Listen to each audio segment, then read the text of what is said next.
Hello everyone and welcome back to another Rise of Kingdoms video. This is Dragothien here, and today we woke up this morning to not only having the new patch installed, but two new commanders. We're going to go over those new commanders in this video, but just as importantly, if not more so, there's settings inside here that you have got to see. We have some changes to the settings that you have to do. If you don't do it, you're going to be missing out on some easier gameplay, some nice quality of life changes.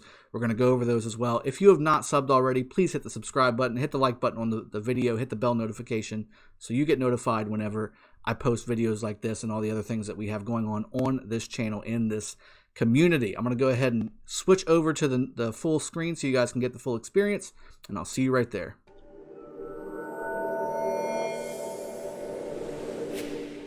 Alright, so in front of you, we've got Xiao Sin, and if we're taking a look at these commanders really quick, you've got leadership, garrison, and defense on both. We also have Theodora. Theodora was one that in our membership channel, we had kind of gotten a hint at who it was going to be. We didn't know what she was going to have and bring to the table. Both these commanders are very, very interesting to see. They're different in the sense that there's no other commander in the game right now that has this combination of talents. We've got leadership, garrison, and defense on both of these commanders. Wu is the closest, I think, with leadership, garrison, and support, but Theodora has all three of these. So this is a very interesting and unique commander setup here, and when we go through the skills, you're going to kind of see why they're here, and I think a lot of you are already kind of putting these things together whenever you're looking over them yourselves, but we're going to talk about them because there's some things that are questionable, and I've got some questions that I've already asked my team here to see if we can get some answers and responses to, because there's some ambiguities inside of these skill descriptions. But also, I think that these are some commanders that you can actually use very early on without necessarily having to max them, at least Theodora. So let's jump through Theodora really quick. The first skill is awesome. We have a circular area AoE that's not YSG, guys.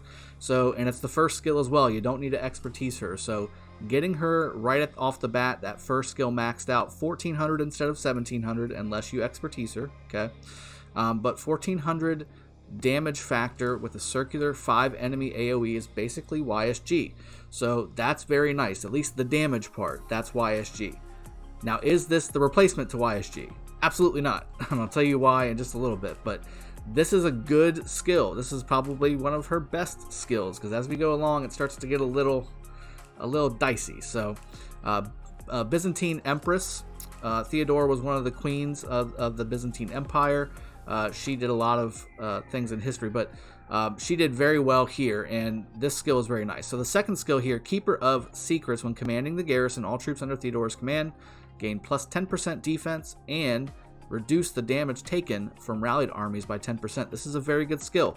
This would stack with Wu's skill that looks exactly the same almost, where it has a reduction to rallied enemy damage on your garrison. So this with Wu would be very good. This combination, it looks so far so good with Wu. Sounds like a plan to me so far. Then we get to the third skill. So all troops under Theodora's command gain 10% attack, while Theodora's army is at more than 50% strength. Her troops deal an extra 10% damage. Now this is where it kind of falls off, because yes, the 10% attack is nice, but for a legendary commander, 10% attack? That's not that great. That's not that great at all. Most legendary commanders have 20, 30, 40% attack damage bonus. Theodora has 10, so that's a little bit of a letdown. And then again, the second part of the skill, you have to be at 50% strength, and you all know in garrison that 50% strength goes by pretty quick.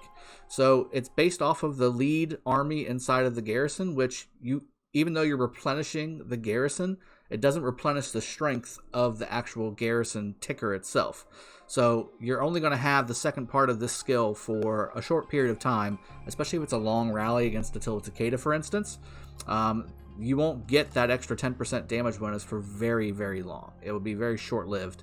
And again, 10% attack is a little lackluster, in my opinion, for a legendary commander. But so far, first two skills were excellent. Third skill, meh, not that great. And then fourth skill, when commanding the garrison, each time Theodora's troops take damage, they have a 10% chance to gain a 10% damage bonus up to 40% for 3 seconds. Now this is nice. This is pretty nice. It does say damage bonus, so again, I'm clarifying if this means all damage, or if it means only normal attack, or troop attack, or counter attack, or what does that mean if it just says damage. damage bonus. I need some clarity on that for you guys. So I've already asked that question. I'll put it in the comments below in a pin whenever I get feedback on this particular skill. The actual skill is really good, and especially if it affects all damage, including skill damage. This is a very powerful skill, especially if you're powering or pairing her up with a YSG, for instance. So double circular AoEs in a garrison. Ooh, that'd be kind of crazy. But again, even with Wu, right? Like, she has a pretty decent nuke inside of her skill set that would be bonus damaged by 40%. That's pretty sweet. And again, it also increases, assuming at least troop attack, right? Troop damage. So that in combination with the skill as well, if it procs at the right time, this could be very nice. But again, it's a 10% chance, guys, right here. 10% chance. It's not all the time. So something to think about, considering you have YSG, who has a 50% skill damage bonus all the time for active skill damage. So some comparison. And then finally, her expertise. It enhances the first skill. It's basically the same thing as YSG. It increases the damage factor to 1700. But here's the other thing. Immediately removes any slow and control effects from Theodora's army. So you've got something similar to that with Kusunoki. It's got like a remove debuff effect kind of thing. The question I've got for this one as well, and again, I'll put this in the pin, is with the control effects. What's considered a control effect? It says slow, so it separates slow, and I would consider slow a control effect. So does control effect mean damage debuffs? Does it mean silences? Does it mean, what does that mean, right? Like, obviously you can't remove a silence because you have to cast the skill in the first place, but you know what I mean. Like, there's other stuff that's debuff related, and I want to know what control effect means. So if it removes some of those things, then this becomes even more powerful, and you probably should expertise her. But you really can kind of go 5-5-1-1 here. The second skill is really nice, especially if you're using her as a garrison. If you're not using her as a garrison, you can go 5-1-1-1 and be perfectly fine, because this third skill is really kind of lackluster, and the fourth skill and the second skill are both garrison specific skills.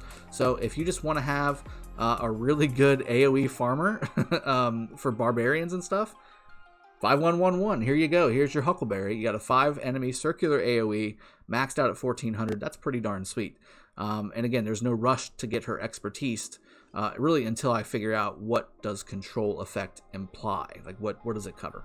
So overall, Theodora, I think, again, with the talent trees that she has, she's a garrison defender. You can pair her up with maybe an Artemisia, but again, you may be hurting yourself with Artemisia's wrist-cutting techniques that she's got going on. So I don't know. I think that ultimately Theodora can be one of the best things to happen to free-to-play, because she is found in the MGE, I believe. Let me see. Let me make sure that we can figure this out. Hold on. So plus, she's Mightiest Governor. So she's in the Mightiest Governor event. So she's MGE. So again, trying to get her first skill to 5. I think that's what, 60 or 70 sculptures to get that first skill to 5 after you unlock her. So that's not too bad. I think it's 10, 10, 15, 15. So it's 50 plus the initial summon. So 60, I believe. Something like that. 60 to 70, like I said. So pretty good. 5-1-1-1 would be just fine if you want to use her as an everyday farmer, or just to have a good circular AoE somewhere in the game. She works just fine there. But for garrison, I still think the jury's going to be out depending on how some of these skills pan out. Like the fourth skill, does this mean all damage? And then certainly, again, the expertise. What does control effect cover? Now we're going to jump over to Xiao Sin. Xiao Sin has a little bit more different things going for him. I think he's got a lot of good things going for him, and a lot of things that are, again, questionable. I need to figure out what's going on there. But the first skill, it says, it kind of reminds me of Guan's first skill. So in field battles, and this is one of the questions I've got, and I'll ask it in a second, deals direct damage to the target up to 2,000 damage. That's really good. That's really good. But it's only single target, okay? So don't go crazy. But for garrison, it deals damage up to 3 targets in a fan shape up to 1,400 damage. So as a garrison commander, he technically can cause more damage if he's hitting 3 targets and you're getting swarmed. But if it's open field, field battles, you have a 2,000 damage factor nuke, which is very solid. Now, also in field battles and garrison battles, damage dealt, it reduces the target movement speed by 10% up to 30%. For 3 seconds. So not too bad either. A nice little extra crowd control effect on top of that. This one's very solid. My question on this first skill, however, is does field battles also work on rallies? Is rallies considered a field battle? I need to clarify that for the community and for myself. Second skill, normal attacks have a 10% chance of increasing your defense by 20% and all damage by 15% for 3 seconds when the commander is fighting within your alliance territory. So that's criteria 1. Or serving as a garrison commander at a stronghold. Why do they have to add at a stronghold on here? What does that mean? Because I've gotten conflicting answers. I've asked that question as well. I will get the answer and post it inside that same pin I was referencing earlier. But this is also a garrison style, or you have to be fighting on alliance territory, aka like what Barca has to do to get his damage bonus as well. So this means to me that it's usable in Canyon. For this bonus. Canyon would allow for this bonus to apply. Also, of course, whenever you're fighting on your territory, you get this bonus as well. Now, again, if you're open field off territory, this does not apply. This is basically a wasted skill. And again, I'm not a huge fan of skills that have that kind of criteria, because that's a lot of time spent. Like, a lot of times you are fighting on a different alliance's territory, or just open field off territory altogether. So that would nullify this entire skill. And for a legendary commander, that's expensive to nullify an entire skill. Third skill. Passive skill increases troop defense by 10% up to 30%. Increases troop damage by 20% up to 20% when troop units under your command drop below 50%. Again, to me, this is a rally or garrison skill. Even though it doesn't say rally or garrison, because of the drops below 50% thing, in the open field, when you drop below 50% effectiveness with 50% of your army, you're not doing the damage you're supposed to be doing, especially with your first skill. You're not as tanky as you usually are because you have half of your troops. That's at best 160,000, 155,000. If you're in leadership and you got the fresh recruits talent, then maybe 170, 180k. So and you're going to be facing enemies that have 300,000. That will be devastating to your army no matter what kind of commanders you're using. So with that in mind, this to me is more of a rally or garrison skill, because it applies more as your command as your health drops. Now the troop defense part, that seems to be regardless of health, so that's good. So that's something that should work either way, but you get that with Sun Tzu, who's an epic commander.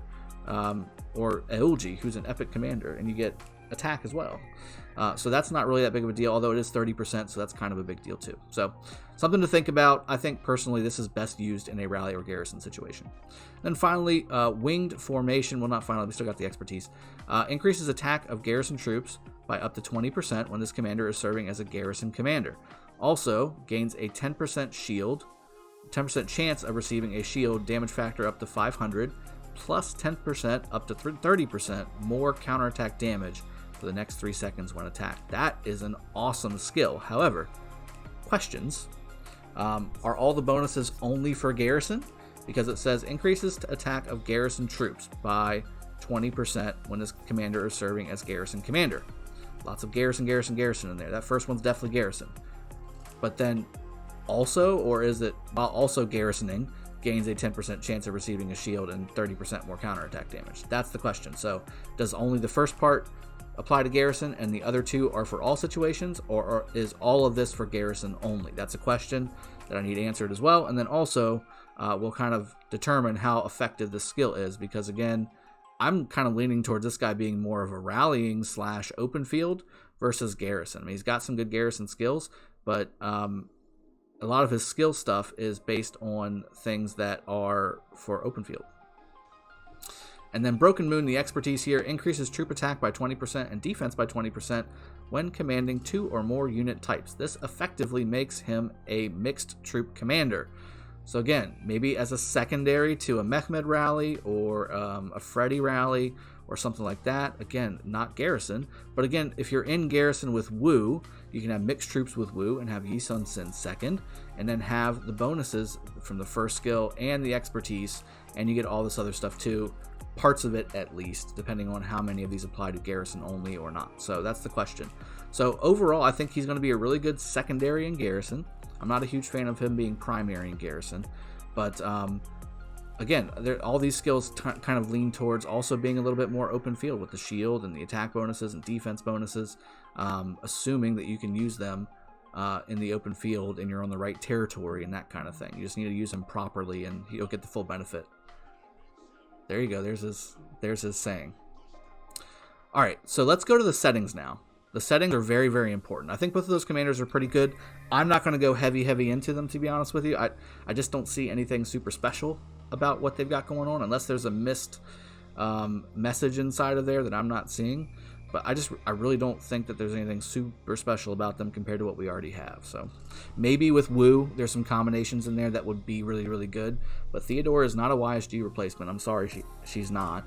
And Xiao Sin has some special things going for him, but to me, that's a heavy investment for somebody who is very, very niche. Very, very niche.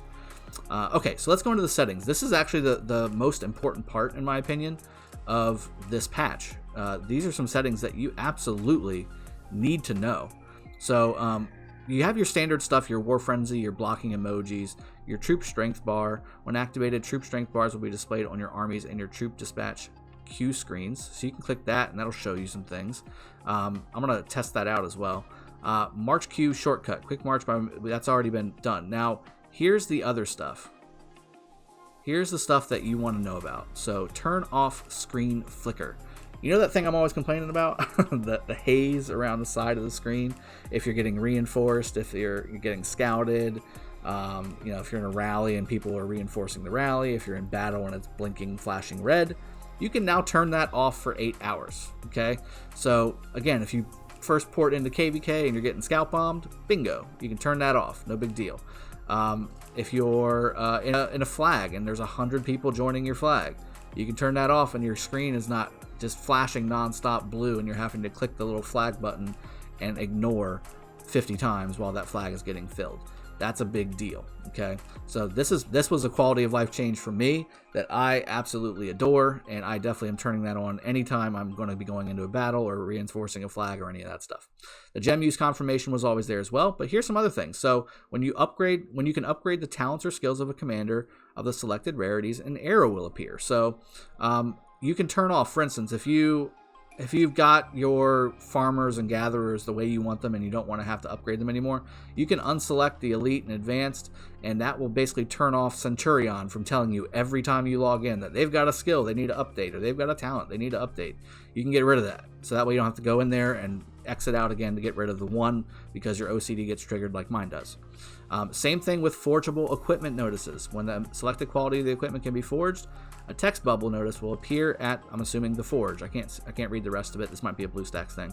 But you can turn off, if you want to turn off the normal, because you've been saving up normal blueprints forever because you get them in the courier shop and all those other things, you can turn those off so that it doesn't tell you you have to make your 100th sharpened sword for the longest time. Every single time you log in, you can turn that off now. Pretty sweet. Again, so key purchase confirmation, when deactivated, you will no longer be asked to confirm whether or not you wish to spend gems when buying the silver and gold keys. Resets after 24 hours. This is a specialized gem use notification. This is very good to turn on as well. Or no, you want to turn that off. I'm sorry. Quick help. This is the most beneficial one right here. Quick help is the best. It's the best in the world. It's so great. When activated, a text bubble notice will appear on the right side of the screen when you are able to provide alliance help. Turn it on. Keep it on all the time. This is also another one. Rally camera movement. When deactivated, joining a rally will not automatically move the camera to the rally point. I'm going to deactivate that. I just want to join the rally and go about my day. I don't want to have to go to their city first to see their layout just because they have some pretty trees over there and then have to come all the way back to my city. I'm going to turn it off. That way I'm going to send my rally and then continue going about my business in my city or on the field. It's less clicks. It's speedier things. I couldn't believe all these little changes that were made and how good they're going to be. So we've made those changes. Let's go in here. Now I think I may need to help what's here. Now, let's see if I need to reset it or not. I think the last time I did this on my other account, I had to reset it, but I want to show you the rally button. It appears right here above the mailbox. Let me go ahead and bring out some. I'm gonna bring out some troops too, so I can show you the health bar thing too. And I just brought out whatever. I'm not even sure what I've got. I'm not even sure what I got out here.